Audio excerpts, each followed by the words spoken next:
welcome again to another edition of John's Media World Extra. I'm John Peterson, podcasting from Madison, Wisconsin. Please subscribe, tell your friends about it, and watch some of the reels that I've spread through the internet tubes. All right?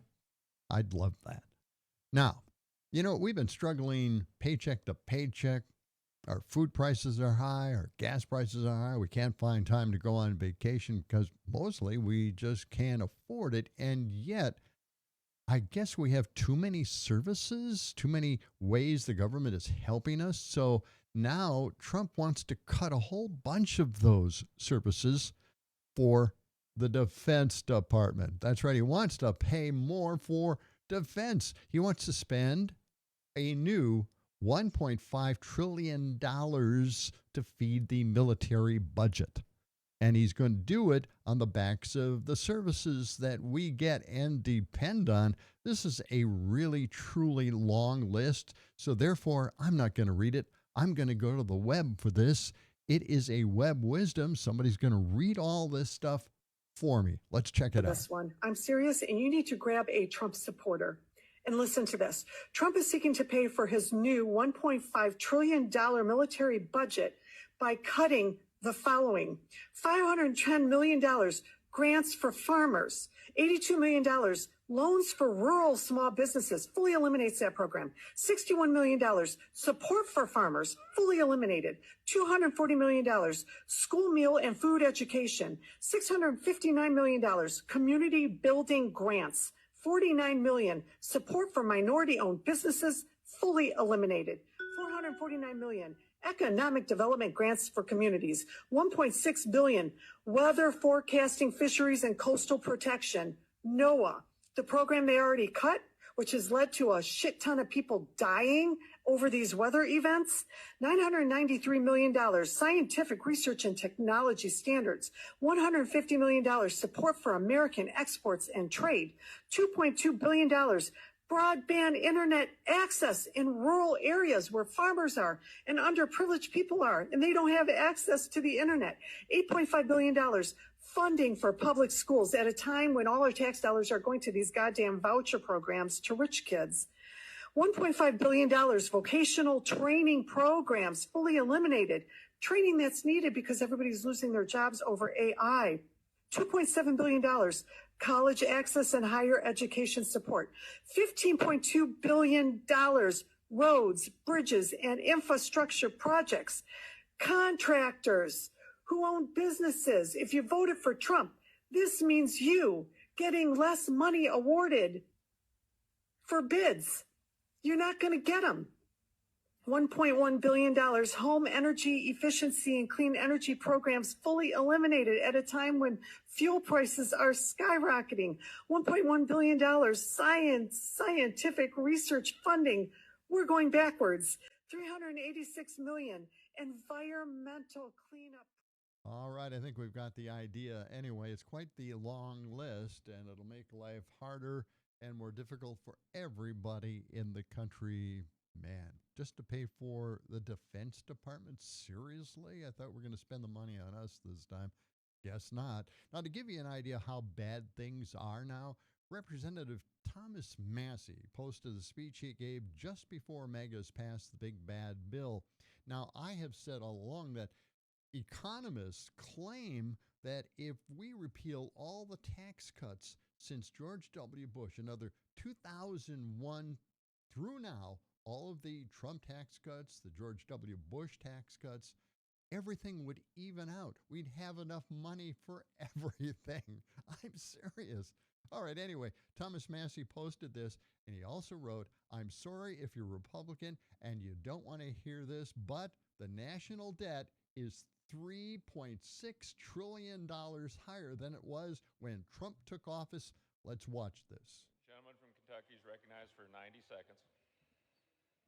Well, I'd love to stand here and tell the American people, we can cut your taxes and we can increase spending and everything's going to be just fine. But I can't do that because I'm here to deliver a dose of reality. This bill dramatically increases deficits in the near term, but promises our government will be fiscally responsible 5 years from now. Where have we heard that before? How do you bind a future Congress to these promises? This bill is a debt bomb ticking. Congress can do funny math, fantasy math, if it wants, but bond investors don't. And this week, they sent us a message. Moody's downgraded our credit rating, and the bond investors who buy our debt and finance our debt demanded higher interest rates on the 10-year note, the 20-year note, and the 30-year note. What does this mean? Very soon, the government will be paying $16,000 of interest alone per U.S. family. And what are we telling them? Instead of taking care of that problem, we're going to give you a $1,600 tax break.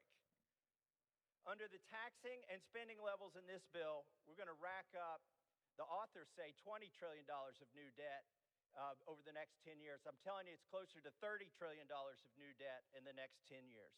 Mr. Speaker, we're not rearranging deck chairs on the Titanic tonight.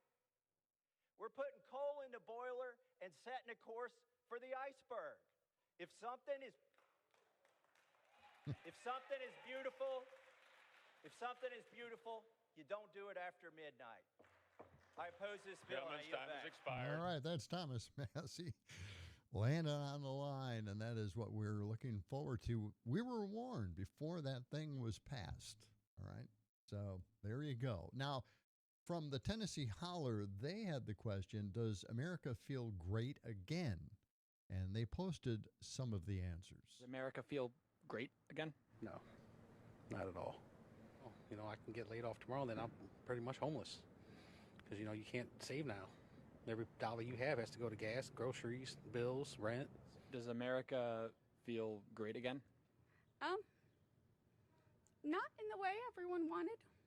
With gas prices, and you just can't afford to breathe at this point.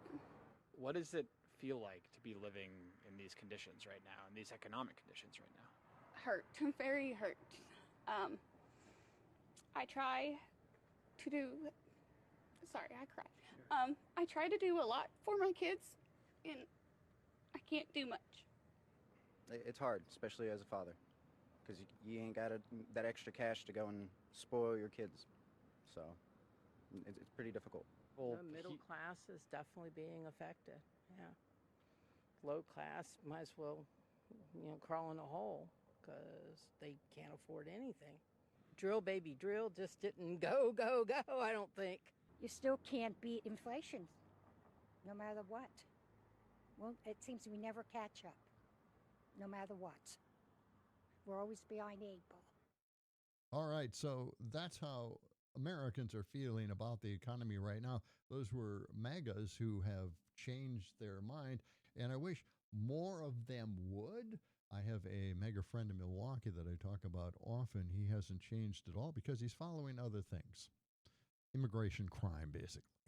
Not paying attention to anything else. I'm sure you probably have a person in your family like that. You can't get through to them because they're not paying attention to the cost of living. They're not paying attention to how the economy is basically collapsing around us. Not only that, but our jobs are being threatened by AI. He at least should have heard about that so far, but no, I guess not. Now, why don't we get a Christian viewpoint of all of this from John Fugelsang, comedian and, of course, hosting his own show on Sirius XM. He made a guest appearance on Stephanie Miller, and this is what he said. Look, you don't need to believe in the Bible as literal fact. You don't need to believe in divinity to understand that the actual teachings of Jesus in this book we've all agreed is the book Christians are supposed to follow. Whether it's real or literal or divine or whatever, the teachings of Jesus are completely incompatible with the policies of this administration. You cannot follow Jesus and follow Trump. I ask people to challenge me on this. Call my show anytime. These people follow Christianity. They follow what conservative Christians do. That's not the same as following. Conservative Christians supported slavery and segregation and the ice capades. Jesus is much more radical, as Talarico said. And you can't be pro-death penalty. You can't be pro-repel the stranger. I mean, he commands you to heal the sick. He commands his followers to care for the poor, both individuals and nations. And that's why they worship Jesus, but they don't follow him. And you'll never see a Republican quote Jesus or fight to put his teachings on the side of a building. They don't do it. They use him. They don't follow the guy. Yeah. And even for people like you and me who are awful people but have to pretend to be good guys, Stephanie. And that's John Fugelsang appearing on the Stephanie Miller Show, talking about what Christianity should be like. All right, I want to get to something from Ty Cobb, a former White House counsel to Trump in his first administration. He is definitely thinking that we're looking very much like a banana republic. Now, he said this on Point with Magna Chakravarty. Check it out. Honestly, again, in terms of federal governance, Ty Cobb, what, if anything, differentiates the United States now from, caricatures of banana republics? Oh, nothing. Nothing. I mean, look, keep in mind the president just tried to loot the Treasury for almost $2 billion with the assistance of his consigliere, Todd Blanche, and just at a base level. I mean, on those banana republics, they can kill their enemies with impunity. Well, that's what's happened. Renee Good's murderer and Alex Preddy's murderer, is being protected by, this administration. There is nothing going on to bring those people to justice. And that is, if nothing else, that is probably the starkest indication of the fact that we're a banana republic. People have been murdered by the administration. Everybody has seen it on videotape, and there is no justice. I don't disagree with your analysis here, but I mean, what would you say can be done to pull the nation back from the brink? The only remaining mechanisms available constitutionally are elections and the courts. So the courts, I think, are doing a yeoman's job. Elections are essential, getting out to the ballot box and saying enough. But elections are going to be fraught with danger. Recently, it was announced that naturalization ceremonies around the country, that it used to be that people at those ceremonies were then quickly registered to vote. Mm-hmm. Trump has excluded the people that arranged that from naturalization proceedings, trying to prevent naturalized citizens from registering to vote, to the point that, as Steve Bannon has promised, ICE will be at the polls. ICE is a secret police force. It's overfunded, undertrained, and vicious, and works solely at the president's whim. We will see, I'm afraid, clashes at the polls, and we will certainly see, because Todd Blanche, unlike Bill Barr, when the president says seize the voting machines, he'll do it. All right. That was from On Point. That's Ty Cobb, former White House counsel in Trump's first administration. He's on the road, of course, with his touring one-man show, I'm Benjamin Franklin. But anyway, that's what he thought about the Trump administration being a banana republic. I think he had some great points to make there. Now, the question is, why aren't Republicans just as concerned about Americans being murdered by ICE as they are about a small number of immigrants killing Americans? Not to discount them, I'd say they were equal, but we're not hearing it as an equal thing with MAGAs out there. I think MAGAs and the politicians that represent them are exploiting other people's tragedies purely for politics. They're about as sociopathic as Trump. Now, this ought to really get you angry. Senator Rick Scott admits Republicans have no choice but to cut Social Security and Medicare. Remember the big bad bill tax cuts? All the tax cuts since 2001? That's the problem we have funding these things. We shouldn't have had the tax cuts, but now we're running short on revenue and increasing debt. The problem Republicans created. Can it be solved, or should we cut Medicare completely? Well, Rick Scott is clear. Cut safety net programs right now. People are they're thinking of the way that Ron is saying that you can't cut, and that's all great. Then you're not worried about any program you care about, because Medicare's going bankrupt, Social Security's going bankrupt. Inflation can't go away, interest rates can't come down. So my belief is it's all going to. We're going to have to do this. It's good. Are we going to do it this year? Or are we going to do it next year? And if we don't do it, oh, there you go. That's Florida Senator Rick Scott again telling everybody what they've been planning to do behind closed doors for a long time, and that is to cut the safety net programs like Social Security and Medicare. The question, why isn't anybody asking them, well, what replaces those programs? What will people do without Social Security and Medicare? I think they'll back away from the whole idea if we ask just that one simple question. And by the way, I want to show you this here. This is the group there, and I'm covering up one person. I'm covering up Ron Johnson, who has been against the Affordable Care Act for a long period of time. The guy in the middle is Sean Duffy. He's also from Wisconsin and also in cahoots with everybody trying to get rid of health care for everybody in this country except for the politicians we elect to represent us. We pay for their health care, but they feel no obligation whatsoever to pay for ours. What's that all about anyway? Oh, yeah. All right. Anyway, let's move on to Mike Johnson, House Speaker, because he's essentially saying the exact same thing. So let's watch. We've been doing all that. And then we're going to lead up to what we have to do and address the largest spending items. The reason we're in trouble is because over 74% of federal spending is on autopilot, mandatory spending.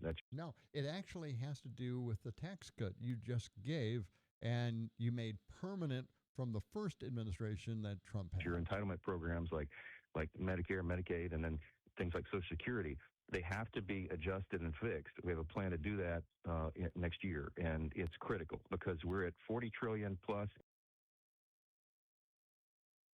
Yes, it's critical to cut our programs and make sure that, people don't get the safety net programs that they need.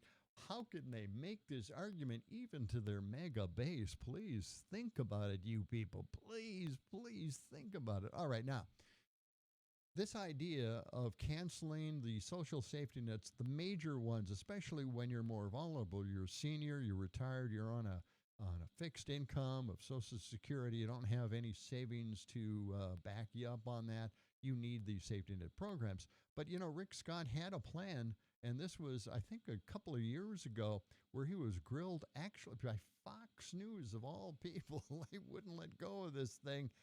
You got to check out Rick Scott's answer on this. Check it out. Recently put out an 11-point plan to rescue America, two of the big points of which are, quote, all Americans should pay some income tax.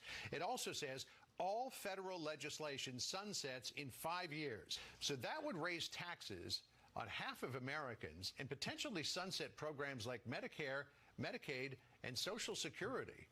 Why would you propose something like that in an election year? That's right. Sure. Well, John, that's, of course, the Democrat talking points. It's a 11-step plan. No, it's in the plan. It's in the plan. But here's let's think about reality for a second. First of all, let's talk about Medicare. But Senator, hang on. John. So it's not a Democratic talking point. It's in the plan. I could watch that over and over for a long period of time. Well, that's it for this edition of John's Media World Extra. We'll talk again.